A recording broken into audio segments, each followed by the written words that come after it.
क्या कभी तुम्हारे साथ ऐसा हुआ है कि किसी ने तुमसे कुछ छोटी सी बात कह दी और तुम्हारा मूड एकदम खराब हो गया, या फिर किसी की गलती पर इतना गुस्सा आया कि बाद में खुद पर ही अफसोस हुआ, या कभी किसी के सामने अपने आंसू रोकने की कोशिश की लेकिन वो रुके नहीं। ऐसा हम सबके साथ होता है क्योंकि हमारी इमोशन हमारी ताकत भी है और हमारी सबसे बड़ी कमजोरी भी। कई बार तो हम इमोशनल होकर कुछ ऐसा काम भी कर देते हैं जिससे हमारा ही नुकसान होता है और बाद में जाकर हम खुद पर अफसोस करते हैं। लेकिन सोचो, क्या हो अगर हम अपने इमोशंस को कंट्रोल करना सीख जाए तो गुस्सा, डर या दुख हमें हिला ही नहीं पाएगा। एक इमोशनली अनकंट्रोल पर्सन किसी भी बात पर तुरंत रिएक्ट करता है, गुस्से में कुछ भी बोल देता है या दुख में खुद को ही बंद कर लेता है, बाद में पछताता है और बाद में कहता है मुझे ऐसा नहीं बोलना चाहिए था, काश उस समय मैं अपने इमोशंस को कंट्रोल कर पाता तो शायद मैं आज इस मुसीबत में ना फंसा होता। लेकिन एक इमोशनली कंट्रोल पर्सन किसी भी बात पर एकदम रिएक्ट नहीं करता। वो पहले रुकता है, सोचता है, फिर जवाब देता है। वो रिएक्शन नहीं रिस्पॉन्स देता है और यही फर्क उसकी मैच्योरिटी को दिखाता है। जो व्यक्ति इमोशंस को कंट्रोल नहीं कर पाता वो अपनी लाइफ के डिसीजन फीलिंग्स से लेता है, लॉजिक से नहीं।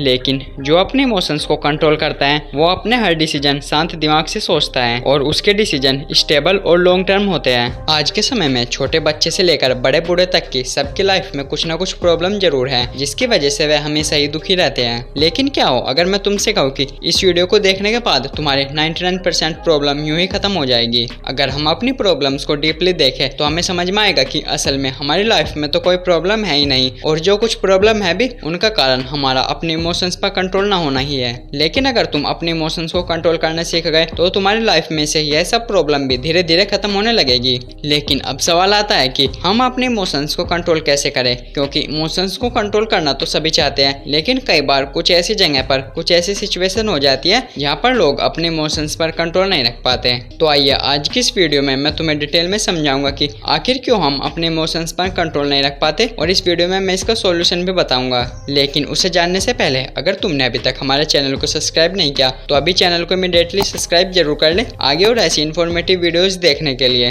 तो चलिए आज की इस वीडियो को शुरू करते हैं। सबसे पहले समझते हैं कि आखिर क्यों हम अपने इमोशंस को कंट्रोल नहीं कर पाते। असल में हमारा दिमाग दो पार्ट्स में बटा है। पहला एमिगडाला जो हमारे इमोशंस को इंस्टेंटली ट्रिगर करता है और दूसरा प्रीफ्रंटल कॉर्टेक्स जो लॉजिक, थिंकिंग और डिसीजन के लिए रिस्पॉन्सिबल होता है। जब कोई हमारी इंसल्ट करता है या डराता है या दुख पहुंचाता है तो सबसे पहले हमारे ब्रेन में एमिगडाला एक्टिवेट होता है। वो सोचने नहीं देता, बस रिएक्शन करवाता है। ज्यादातर लोग अपने इमोशंस को पहचान ही नहीं पाते। हम बस कहते हैं मुझे गुस्सा आ रहा है, लेकिन यह नहीं समझते कि क्यों आ रहा है। क्या वो ईगो था या इनसिक्योरिटी थी या कुछ और। जब तक हम अपने इमोशंस की जड़ को ही नहीं समझेंगे हम उसे कंट्रोल कर ही नहीं पाएंगे। हमारे अंदर एक पुरानी आदत बन चुकी है रिएक्ट करने की। किसी ने कुछ कहा तुरंत जवाब देना, कोई गलती दिखी तुरंत क्रिटिसाइज करना, कोई गलती पकड़ी गई तुरंत जस्टिफाई करना। हमारे दिमाग को पॉज करना आता ही नहीं, जबकि असली ताकत तो उसी पॉज में छिपी हुई है। यही पॉज हमें रिएक्शन से रिस्पॉन्स तक ले जाता है। हम रोज अपने शरीर को तो एक्सरसाइज से मजबूत करते हैं पर अपने ब्रेन को ट्रेन करने का समय नहीं देते। मेडिटेशन, जर्नलिंग और सेल्फ रिफ्लेक्शन ये सभी ब्रेन के एक्सरसाइजेज हैं, लेकिन हम इन्हें बोरिंग कहकर छोड़ देते हैं और फिर कहते हैं मुझे अपने इमोशंस पर कंट्रोल नहीं रहता। अपने इमोशंस को कंट्रोल करना इतना भी आसान नहीं है और देखा जाए तो उतना मुश्किल भी नहीं है। तो अब इस वीडियो में मैं तुम्हें कुछ ऐसी साइंटिफिक टेक्निक बताऊंगा जिनको अगर तुमने सही से फॉलो कर लिया तो तुम भी अपने इमोशंस को कंट्रोल करना सीख जाओगे। तो चलिए शुरू करते हैं। Technique number 1, cognitive reappraisal. इसका अर्थ है किसी भी सिचुएशन को केवल अपने पॉइंट ऑफ व्यू से न देखना बल्कि सामने वाले के पॉइंट ऑफ व्यू से भी देखना। यानी जब भी हमारे साथ कुछ बुरा होता है तो हमें उसे केवल उसी एंगल से देखने की बजाय दूसरे एंगल से भी देखने की कोशिश करनी चाहिए। कई बार कोई घटना उतनी बुरी नहीं होती जितनी बुरी उसे हमारी सोच बना देती है। अगर किसी ने बात करते हुए हमें जवाब नहीं दिया तो हम सोचेंगे कि वो मुझसे नाराज है। कोई हमारी गलती पकड़ ले तो हम सोचेंगे कि मैं बेकार हूँ। कोई हमारी तारीफ ना करें तो हम सोचेंगे कि लोग मुझे पसंद ही नहीं करते। असल में ये सिर्फ हमारे ब्रेन के थॉट्स हैं, लेकिन यही हमारे मूड, गुस्से या तनाव को जन्म देते हैं। तो अगली बार जब भी कोई तुम्हें कुछ कह दे या तुम्हारे साथ कुछ ऐसी सिचुएशन हो तो उस पर रिएक्ट करने से पहले 1 मिनट का पॉज लो और सोचो क्या इसने यह सही कहा, और उस बात को केवल अपने पॉइंट ऑफ व्यू से देखने की बजाय सामने वाले के पॉइंट ऑफ व्यू से भी देखो। Technique number 2, 90 second rule. Harvard university के न्यूरो साइंटिस्ट डॉक्टर जिल बोटले कहती है अगर तुमने अपने इमोशंस को सिर्फ 90 सेकंड तक कंट्रोल कर लिया तो तुम अपने किसी भी इमोशंस को, चाहे गुस्सा हो, दुख हो या डर, उस पर पूरा कंट्रोल पा सकते हो।